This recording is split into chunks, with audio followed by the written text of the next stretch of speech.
मुमीलातुन, ये उनकी तरफ माइल होंगी, ये उनकी तरफ माइल होंगे, ये लड़के उनकी तरफ झुकेंगे, ये उनकी तरफ झुकेंगी।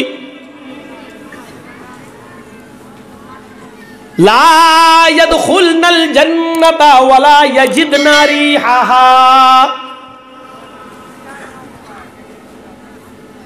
जब तुम ऐसी औरतों को देखो तो मोहम्मद रसूलुल्लाह का फरमान याद कर लो, ला यदखुलनल जन्नता, ऐसी औरतें जन्नत के अंदर दाखिल नहीं होंगी।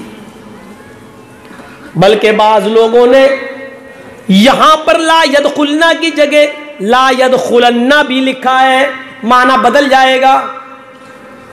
अरबी जबान में जहां हदीसें लिखी गई हैं उसमें जबर जेर नहीं है, वो लगाना पड़ता है।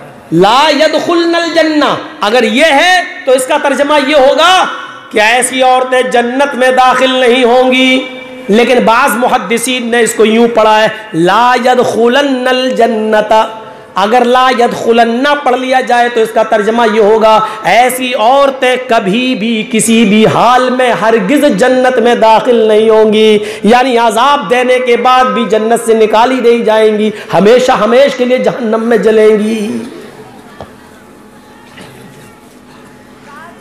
वला यजिदना रिहाहा, जन्नत में जाना तो बहुत दूर की बात, ये जन्नत की महक और जन्नत की खुशबू भी नहीं पाएंगी, इनको जन्नत की खुशबू भी नहीं मिलेगी। जबकि जन्नत की खुशबू 40 साल की मसाफत तक आ रही होगी। यानी जन्नत के दरवाजे से एक घोड़ा खड़ा करिए और उस घोड़े पर दौड़िए और 40 साल तक घोड़े को दौड़ाइए। 40 साल, समझ रहे हैं? 40 साल मौलाना जर्जिस की पूरी जिंदगी से अब तक 40 साल, इतना लंबा जमाना गुजारिए और नॉन स्टॉप, कहीं रोकिए नहीं घोड़े को, और वो भी जन्नत का घोड़ा, यहां का नहीं। रास्ते में कई जगह चारा खाए और कई जगह लीद भी करता रहे और बीमार हो जाए। उस घोड़े पर सफर किया जाए तो 40 साल तक नॉन स्टॉप दौड़ता रहे। 40 साल के बाद वो घोड़ा जहां रुकेगा जन्नत की खुशबू वहां तक आ रही होगी,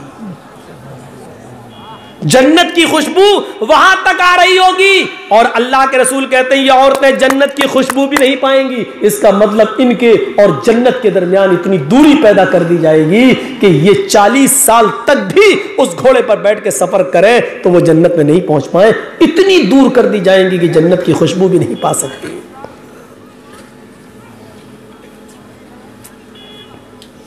उफ, हम कहां हैं, किस हाल में हैं, और कौन है ये? हमारी माँ बहन बेटियां तो हैं, हम नहीं कंट्रोल कर सकते। वला यजिदना रिहाहा, और अगर इसको भी पढ़ दिया जाए वला यजिदन्ना रिहाहा तो तर्जमा ये होगा ऐसी औरतें कभी भी जन्नत की खुशबू नहीं पा सकेंगी।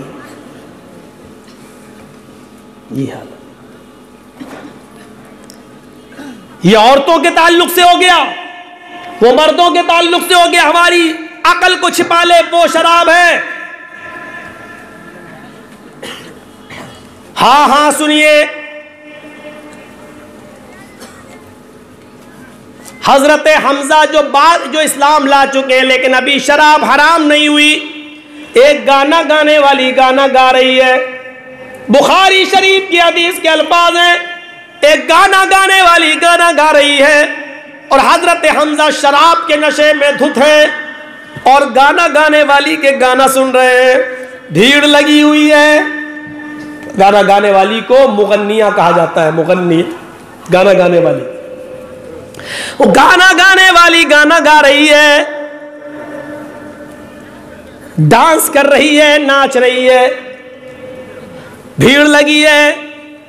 नबी अकरम के चचा हजरत हमजा इस्लाम तो ला चुके हैं लेकिन शराब के नशे में, और शराब उस जमाने की है, पी ली है जब हराम नहीं हुई थी।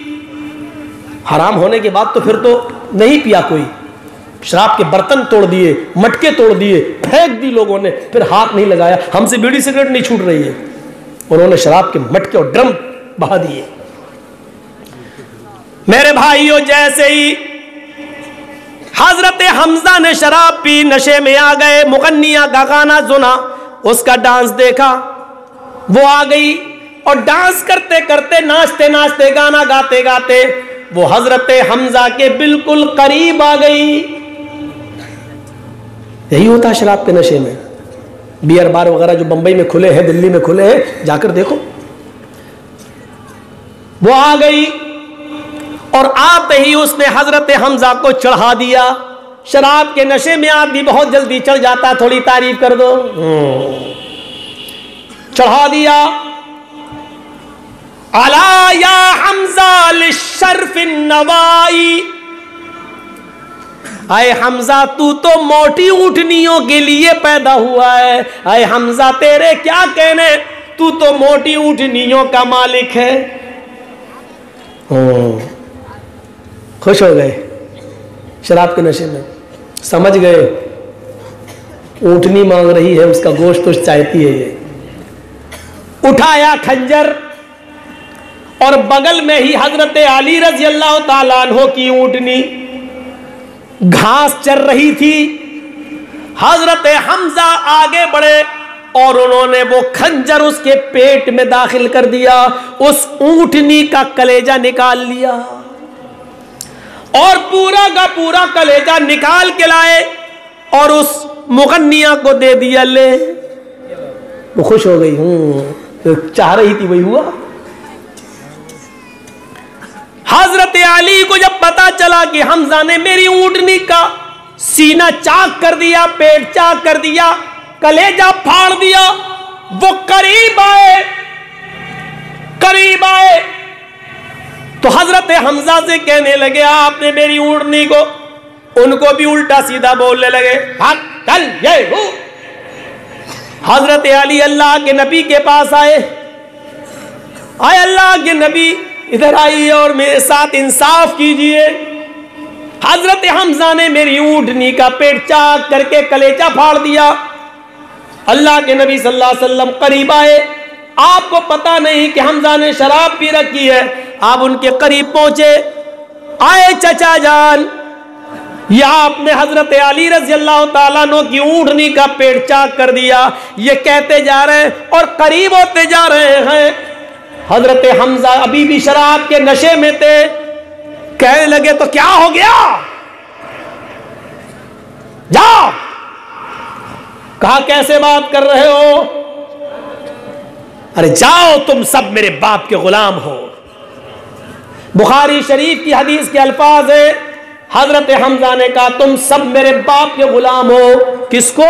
अल्लाह के नबी सल्लल्लाहु अलैहि वसल्लम को। अल्लाह के नबी ने फरमाया, अली ये शराब के नशे में है, अभी इनसे बात करना बेकार है, अक्लमंदी इसी में है कि अभी यहां से चलो। जब तक इनकी शराब का नशा नहीं उतरेगा ये सही से बात नहीं करेंगे, और जब तक इनसे बात की जाए तो ये बेवकूफ़ी होगी कि इनकी गालियां सुनते रहो। चलो चलो, जब नशा उतरेगा तब बात करेंगे। चल दिए, बाद में बात हुई होगी और बदला दिलवाया होगा। मुझे पूरा वाकया बताने का सिर्फ मकसद ये है कि शराब के नशे में हजरत हमजा भी इतने बेकाबू हो गए कि इन्होंने जनाब मोहम्मद रसूलुल्लाह की इज्जत भी नहीं की। फरमाया तुम सब मेरे बाप के गुलाम हो, तुम सब मेरे बाप के नौकर हो, जाओ यहां से, भागो यहां से। मेरे भाइयों, यहां से आप अंदाजा लगा सकते हैं कि शराब इंसान को किस मकाम पर पहुंचा देती है। कैसे पी जाता है इंसान, कैसे उसको हाथ लगा लेता है, गले से उतार लेता है। अब तो हराम हो चुकी है। मुस्नद अहमद की एक रिवायत यूं भी मिलती है कि एक मर्तबा शराब जब हराम नहीं हुई थी तो एक सहाबी ने शराब पी ली। यह वाकया भी मदीने की सरजमीन का है। जब उस सहाबी ने शराब पी ली तो शराब के नशे में तमीज भूल गए, फर्क भूल गए, अंतर भूल गए कि कौन मेरी बीवी है, कौन मेरी बेटी। वो आगे बढ़े और आगे बढ़ने के बाद बजाय अपनी बीवी के उन्होंने अपनी बेटी का हाथ पकड़ लिया। शराब के रसिया और दिलदादा लोगों सुनो, शराब के जाम पीने वालों सुनो, शराब को गले से उतारने वालों सुनो। एक सहाबी जिनकी ईमानदारी और पाक दामनी पर हमें कोई शक नहीं हो सकता है, जिनके पैरों में लगी हुई मिट्टी भी अगर हमें मिल जाए तो ये हमारी खुशनसीबी है, जिनके पैरों में पहना हुआ जूता भी अगर हमें नसीब हो जाए तो ये हमारे लिए खैर और बरकत का बायस है। ये सहाबी जब शराब के नशे में बीवी और बेटी का फर्क भूल सकते हैं तो हम और आप इतने नेक तो नहीं है, हम और आप इतने ईमानदार तो नहीं है, हम और आप इतने पाक दामन तो नहीं है। शराब के नशे में अपनी बीवी के बजाय अपनी बेटी का हाथ पकड़ लिया, वो समझ रहे ये मेरी बीवी है, उसके ऐसी जगह पर हाथ रखने लगे जो मुनासिब नहीं था, पकड़ा और उसको पकड़कर अपने रूम की तरफ लाने लगे। चल इधर आ, चल इधर आ। क्योंकि शराब पीने के बाद इंसान को उस चीज की जरूरत पड़ती है, वो आदमी शहवत की तरफ भागता है, फिर चाहे जायज हो नाजायज कोई भी हो, वो चाहता है कि हमें उस चीज की जो तलब है वो हासिल हो जाए। वो बहन और बेटी का फर्क भूल जाता है, वो इंसानियत को तार तार कर देता है। हजरते सहाबी रसूल हैं, ये अपनी बेटी को बीवी समझने लगे और उनका हाथ पकड़कर उनको खींचने लगे। इतने में बीवी की नजर पड़ गई, ये मेरी बेटी को खींच रहे हैं। वो आती है और अपनी बेटी का हाथ छुड़ाकर धक्का देती है। ये सहाबी जमीन के ऊपर गिरते हैं, बेटी अपने माँ के सीने से चिपक जाती है। बीवी ने अपनी बेटी को अपने रूम में किया और उस आदमी को, अपने शौहर को एक कमरे में बंद कर दिया, बाहर से कड़ी लगा दी। जब शराब का नशा उतर गया, दिमाग ठिकाने आ गया, तो ये अंदर से दरवाजा ठोंकने लगा। बीवी ने दरवाजा खोला तो अपनी चप्पल उतार कर इसको पीटने लगा। तूने दरवाजा क्यों बंद कर दिया? मेरी जोहर भी निकल गई, मेरी असर भी खत्म हो गई। नमाज का ख्याल है? मेरी जोहर भी निकल गई, मेरी असर चली गई। फिर मारा। बोल ऐसा क्यों किया? बीवी ने कहा जब थक जाओ तो बता देना, तब तक मारो, मैं तुमसे उफ भी नहीं करूंगी। उसने चप्पल फेंक दी और कहा बीवी मुझे अफसोस इस बात का कि तुमने मुझे बंद कर दिया, मेरी जोहर और असर की नमाज छूट गई। बीवी कहती है तुम्हें मालूम है कि आज तुमने क्या हरकत की है? तुम्हें मालूम है कि आज तुमने क्या हरकत की है? कहा नहीं। क्या हुआ? कहा आज तुमने शराब पी ली थी। कहा वो तो मैं रोजाना पीता हूं, आज पी ली तो क्या हुआ? नहीं मेरे शौहर, आज तुमने कुछ ज्यादा ही पी ली थी। अरे कभी कम कभी ज्यादा, ये तो होता रहता है। हुआ क्या? नहीं। आए मेरे सरताज, आए मेरे हस्बैंड, आए मेरे शौहर, आज तुमने कुछ इतनी ज्यादा पी रखी थी कि बीवी में और बेटी में, वाइफ में और डॉटर में फर्क ना कर सके, बीवी और बेटी में अंतर नहीं कर सके। आज तुमने मेरी वजह, मेरी जगह पर तुमने मेरी बेटी का, अपनी लाडली का, अपनी प्यारी बच्ची का हाथ पकड़ लिया, उसको खींचने लगे, उसको मेरे दर्जे पर रखकर बीवी समझकर उसको अपने कमरे में लाने लगे। अरे मेरे प्यारे शौहर, अगर मैं वक्त पर नहीं पहुंचती तो आप मेरी बेटी की, अपनी बेटी की इज्जत को तार तार कर देते। आप अपनी शहवत की आग बुझाने के लिए अपनी बेटी की इज्जत व आबरू से खेल जाते। सहाबी रसूल की नजरें नीचे हो गई, जमीन पर गड़ गई, आंसुओं से जमीन भीग गई। थोड़ी देर के बाद नजरें आसमान पे डाली। इलाहुल आलमीन, आए रब्बुल आलमीन, आज मेरी बीवी ने मेरे सामने जो वर्ड्स यूज किए हैं, आज मुझे जो सुनाया है, हाय अल्लाह, ये जुमले, ये वर्ड्स सुनने से पहले ये जमीन फट जाती और मैं जमीन के अंदर धंस जाता और मेरी शक्ल सूरत दुनिया वालों के सामने ना आती तो मैं अपने आप को बहुत खुश नसीब समझता। आय अल्लाह, आज के बाद मैं अपनी बेटी के सामने कौन सा चेहरा लेकर आऊं? आय अल्लाह, आज के बाद मैं अपनी बेटी के सामने कौन सा चेहरा लेकर आऊं? इलाहुल आलमीन, तू गवाह रहना, आज के बाद मैं शराब को हाथ नहीं लगाऊंगा, आज के बाद मैं शराब को नहीं पीऊंगा, आज के बाद मैं शराब को अपने ऊपर हमेशा के लिए हराम कर रहा हूं। आय अल्लाह, मैं तुझसे दुआ करता हूं, आज मैंने अपनी बेटी के लिए हाथ पकड़ लिया, कल कोई दूसरा भी पकड़ सकता है, इसलिए मेरी दुआ है कि अल्लाह तू शराब को हमेशा हमेशा के लिए हराम करार दे दे। आय अल्लाह तू शराब की हुर्मत का ऐलान कर दे। आय अल्लाह, अभी तो तेरे नबी जनाब मोहम्मद रसूलुल्लाह बाहयात है, उनकी जिंदगी में ही शराब की हुर्मत का ऐलान कर दे। मेरे प्यारे साथियों, बस इतना सा वाकया बताकर ये बताना मकसद है कि उस जमाने में जब शराब हराम नहीं हुई थी, एक ठोकर खाता था आदमी तो शराब छोड़ देने का हमेशा के लिए वादा कर लेता था। जब शराब हराम नहीं हुई थी तो छोड़ने की कसम खा लेता था। नौजवानों, ये शराब तो तुम्हारे नबी जनाब मोहम्मद रसूलुल्लाह ने, हमारे पैगंबर जनाब मोहम्मद रसूलुल्लाह ने हराम करार दे दी। फिर उसके बाद आज हम क्यों पी रहे हैं? आज इसको कैसे गले से उतार रहे हैं? आज इसको हम क्यों पी रहे हैं? नौजवानों, इस हराम चीज को छोड़ दो।